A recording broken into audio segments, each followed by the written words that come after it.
Jean-Luc Mélenchon, 150 000 parrainages. Quel sens donner à cette opération médiatique?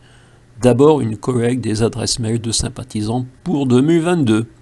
Naturellement, derrière l'affichage officiel, il convient de chercher à décoder les motivations probables. Le chroniqueur indépendant n'est pas dans la réécriture des communiqués de presse. Jean-Luc Mélenchon avait conditionné sa candidature 2022 à la récolte de ses 150 000 prétendues signatures numériques.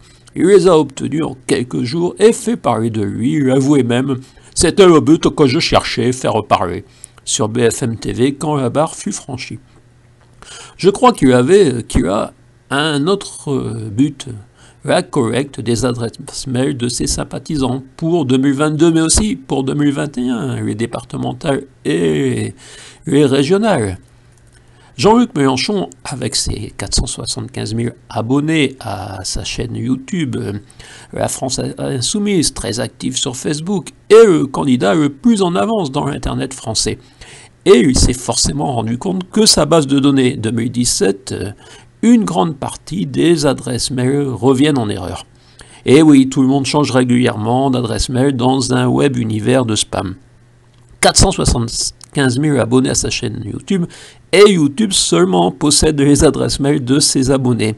Donc il fallait trouver une manière de les obtenir, l'abonnement aux newsletters ne fonctionnant plus. Dans un pays masqué où dès que l'on est plus de 10, on risque un PV, le web devient fondamental. Vous saviez déjà que pour Brassens, dès qu'on était plus de 4, on était une bande de...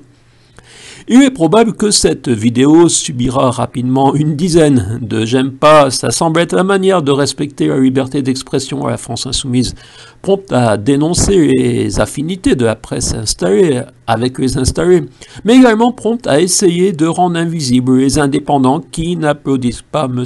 Mélenchon. La liberté d'expression, eh oui, c'est pas simplement pour les militants de la France Insoumise, normalement.